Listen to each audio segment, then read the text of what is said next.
Сәлеметсіздер ме? Мен Каспий өңірі болашақ колледждің арнайы пәндер оқытушысы Орынбасар қызы Жанбала. Сіздерге бастауыш білім беру мамандығы бойынша дипломалды өндірістік тәжірибесінен өтіп жатқан No17 СО тобының студенттерінің өз бауырларымен бірге дайындаған Жеңіс туы желбіре атты онлайн тәрбие сағатын ұсынамын. Тәрбие сағатымыздың мақсаты студенттерді адамгершілікке, отанын сүюге, оны қорғауға баулу, отанға деген сүйіспеншілігін арттыру, оларға патриоттық тәрбие беру. Бүгін жеңіс, бүгін той, шаттан әлем, көңілімде кіршіксіз аппақ әуен. Жеңісімнің жемісін тойлап бүгін, жеңіс жырын шырқаймын ақтарамен. Ашу менен кек оятты ел намысын, отан үшін жан пида болды үлкен сын. Ер азамат жауменен арпалысса, әйелдер терін төкті майдан үшін. Аналар қоштасқанда асылымен, арулар қош айтысты ғашығымен. Балалықтың базарын ерте жауып, талай жұмыс істеді бала өркен. Аналарға тартқызып зар қасірет, соқпай қалды сен үшін қанша жүрек. Жеңіс, жеңіс, қымбатсың сен сондықтан да бейбіт күн барша тілек. Қарақат, соғыс деген сөзді қалай түсінесің? Соғыс дегеніміз ол екі елдің ұрысынан пайда болатын үлкен дау. 1939 жылы 1 қыркүйегінде фашистік Германия Польшаға қарсы шабуыл жасады. Кейін Англия және Франция бұл елге қарсы соғыс жариялаған соң Екінші дүниежүзілік соғыс басталды. 1941 жылы 22 маусымында фашистік әскерлер Кеңес одағына қарсы соғыс ашты. Бұл соғысқа әлемнен 72 мемлекет қатысып, 68 миллион адам қаза тапты. Санжар, ұлы отан соғысы қай жылы басталып, қай жылы аяқталды? 1941 жылы басталды, 1945 жылы аяқталды. Елестетіп солдаттарды жеңіс күні досым маған. Тебіренте сырақтарды бақыт нұрын айтты жырлай. Келмегенін бізге тегін, жиылма мейлің жүрек ұрмай. Еліміз үшін үзгендемін, қалқан болып халқымызға, қаһармандар төккен қанын. Қанды балақ жаудыңызға, күл болмасқа алтын таңым. Қарғыс атқыр соғыс түнек, қалың жұртты аямаған. Аштық өлім желі гулеп қайғы бұлтты аялаған. Шаңырақ жоқ, жоғалтпаған әке ұл сия анасын. Жан күйзелте ойып салған, бәрінде де мұң таңбасын.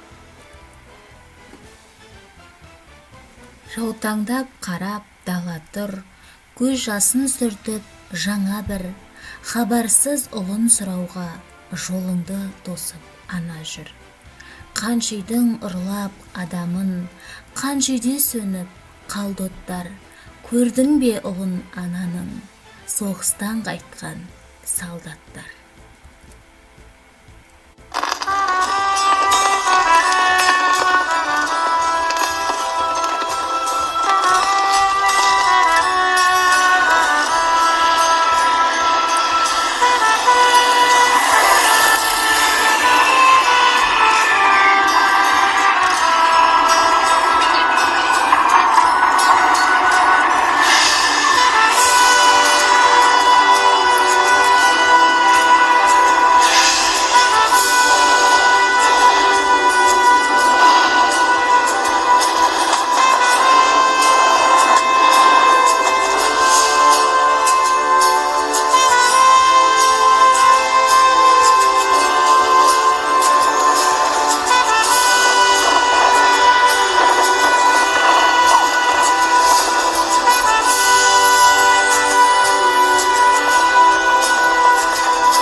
соңғы көктемі көп болды нұрын төккелі.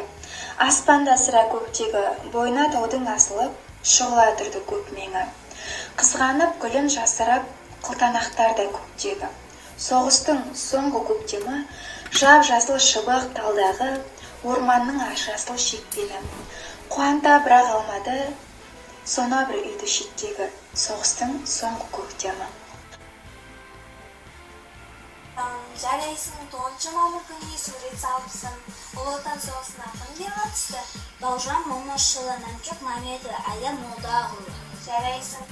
Батыр туралы мақал-мәтел білесің бе? Иә, айтағы. Тұлпар құмнан батыр баладан, көз қорқақ қол батыр. Жарайсың. Менде батыр туралы мақал-мәтел айтып кетейін. Айлалы батыр алдырмас. Ақынның хат өлмейді, батырдың ат өлмейді.